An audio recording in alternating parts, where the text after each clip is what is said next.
So in this video, we are going to make this text effect. There is a lot to cover in this video, so I'll jump right in. Let's begin. Alright guys, let's start with the first thing, and that is to add the font. And I've already chosen a font called the Victor Script regular font. So I've written the word overlap, and there is quite a lot of stuff that we'll be doing today. So the great thing about a script font is that if you select one alphabet at the time, it gives you variations at a time so that you can modify the font even more as per the choices available, as you can see right now on the screen. So I'm editing almost every alphabet. Once it's done, the next thing that we'll do is we'll add color to the text and to the background. Now let's choose the eyedropper tool and give this yellow color to the text. And for the background, I'll select the rectangle tool and fill in a 1920 by 1080 value. Push the rectangle behind by center aligning it, and this time we'll give it this blue color. So let's push it down, and for that you have to press Ctrl Shift and left bracket.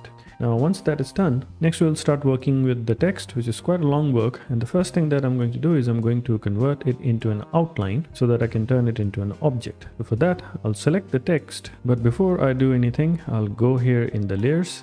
As you can see, there are three rectangles. The two rectangles here are the yellow and the blue color that I have up top as swatches, and at the bottom is the rectangle that we have added to the background. Now first of all, let's just create an outline and convert it into a shape. Now this is no more a text, so I'll copy it and then I'll paste it in the front. That's the first thing. Now everything is set. So the one thing that I'm going to do is I'm going to add shadow areas wherever the letters are overlapping one another. For that, I'm going to use the pen tool. It's going to take some time to do that. So I'll start with, first of all, with the letter O. You might not understand what I'm doing at the moment, but as I'll progress, you will be able to understand. Since the theme is that of an overlap, I'm basically trying to add shadows wherever the letters overlap themselves, or even to the other ones, to the other letters if they overlap them. So that's the whole theory, whole point that I'm trying to do here. So I'm going to start with the letter O, and what I'm going to do is I'm going to little bit edit this portion that I'm adding here using the direct selection tool, and I'll change its color. I'll go here in the swatches and kind of make it gray. That's the first thing. Now I'm going to add shadows almost everywhere wherever there is a plausible overlap. As you can see, I'm adding the shadow area here below the letter V where it curves. To be able to better see where exactly I need to add the shadow, once I've finished this part, I will turn on the wireframe so that I can have a better view. So as the letter V loops around and goes up here over the letter E, it creates an overlap, so I will add a shadow here. So I pressed Ctrl Y, and as you can see in the wireframe mode, you can see the path that is found by any object, and you can work perfectly to match it. So I'm using the pen tool, and now what I'm gonna do is I'm gonna hold and drag so that I can create a curve. I'll click here and hold and drag and create a curve so that I can match that curve as much as possible with the letter V, and then create a shadow. Come here. Now don't worry at this point about the curve of the shadow. Obviously, if the letter is curved, the shadow will also be curved, but we'll do that later on. Right now, all I'm doing is I am adding all the areas wherever there should be or there would be a shadow area due to the overlap of the letters. So I'm going to speed up this video now so that you can quickly see what I'm doing. So here I'm adding it to the letter L. There might be certain areas where the overlap might seem unnecessary, which we can remove later on if it doesn't serve the purpose. So I'll now just come out of the wireframe mode by again pressing Ctrl Y, and now you can see all the areas where I have added the shadows. Now we need to refine them and make the shadows look better.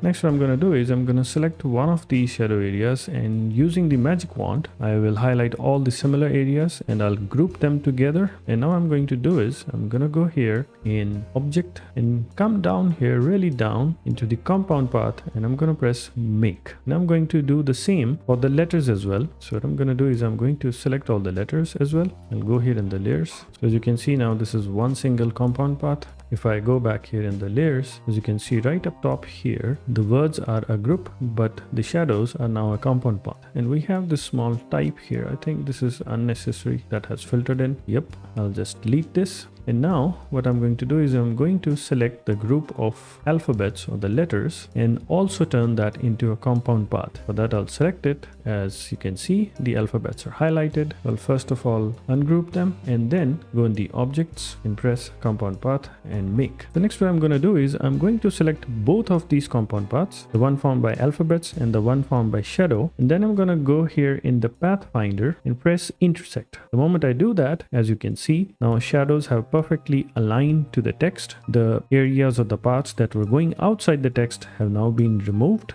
but immediately I notice that on the letter O there is a problem, and the problem is that I have oriented the shadow in the wrong direction, because the part where it is overlapping, it should have been below the curve of the letter O. You'll understand in a moment. I need to just re-edit that, so I need to ungroup and remove this part and delete it. As you can see, I need to remove this part. I'll again ungroup one more time and now remove this, and using the pen tool redraw the shadow area once again properly. So this is how it should have been. Now I'll select these and turn them into a compound path, just these two, and select the letter O, make a copy of the letter O and paste it in the front, and now select the shadow and again in the pathfinder press intersect. So the area where it is intersecting has been left. Now it's better. All I need to do is I need to just make a curve by going up here in the pen tool and pressing down the anchor point tool, since it's a perfect tool to work with the curves and kind of align it and match it with the letter O. Now, so far so good. I just need to refine it so that it matches completely with the letter. I'll do that quickly. Once this is done, the next thing that I'm going to do is I'm going to match the curve parts of the shadows for almost every letter, and I'll speed up the whole process so that you can see quickly what I mean by that. So I'm gonna increase the speed. Basically, I'm most of the time going to use the anchor point tool, because the anchor point tool simply converts a node into a curve. It's quite helpful, and at the same time it's a wonderful tool if you want to work with the curves and the straight lines, as you can see. So here I realize that the shadow areas that I have chosen here over the letter L shouldn't be there, so I'll leave it as such now. As you can see, this is not necessary, so I'll remove it and then I'll basically bring the shadow areas above. So the next thing that what I'm going to do is I need to apply gradient to all these shadow areas, because obviously the shadows are not solid in color. They are more like a gradient. They are darker where the shadow is closer to the object, and as the shadow moves further away, it gets lighter. So basically, once I have converted into a compound path one by one. So basically what I'm going to do is I'm going to select each of these shadow portions and I'm going to one by one apply gradients to them. As you can see, when I'm pressing on the shadow area, it applies a default gradient, which is a linear gradient in the horizontal direction. And then I just basically redraw it whichever way I want. So I'm going to do that for every single shadow area that you see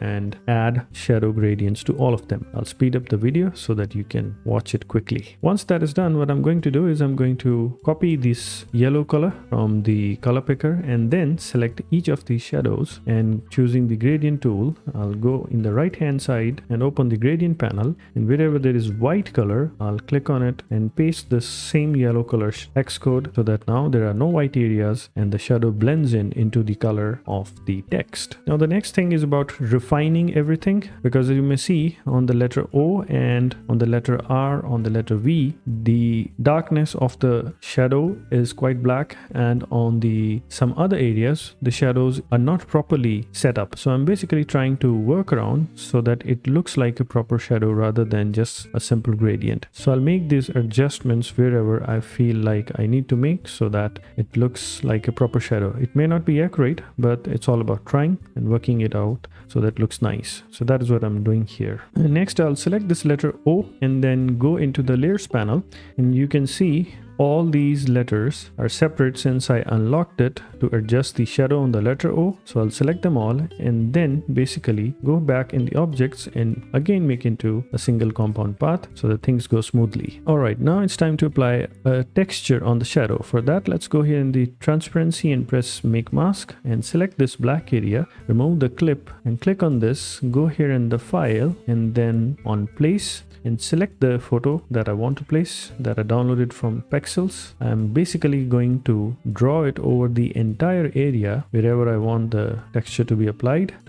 I'll simply invert the mask so that the texture shows up nicely, and I'm going to adjust it so that it looks nicely and evenly distributed wherever I want to keep it. And almost immediately I'll come back here and press on left hand side on this photo so that it gets applied, but immediately we can notice a certain portion of the shadow is again missing. So I'll quickly work on that. I'll basically press undo and now select all the portions I somehow missed it, again group it, and again place the mask just I did, group them together. Don't make it into a compound path, but simply group them together. Now go back, make the mask, click on the black photo, remove the clip, and then go here in the files and place and select the texture whichever you want to apply. I wanted to apply this dust texture. I'll again redraw it, again invert the mask, and simply apply it onto the shadow. Now I'm going to do two things quickly. One, I'll reduce the opacity of the word overlap. I'll go down here and make it around 80%. Yep, that's fine. And now I'll select the background behind of the blue color. I need to unlock it here in the layers, and then I'll go in the transparency panel. I'll press on make mask, click on the black photo, remove the clip, and now again go in the file and place one more texture for the background, which is basically a wooden texture. So I'll select this one. Again, I downloaded it from Pexels. I'll draw it over the entire photo. I'll keep on dragging unless it doesn't cover the whole area, which now it has done. Now let me just go back here, zoom out, zoom in back. Invert doesn't look nice, so I'll keep it like this. Try and see what happens if we reduce the opacity. Of no use, I think this is fine. So I'll go back here and click on the photo so that it places the mask properly.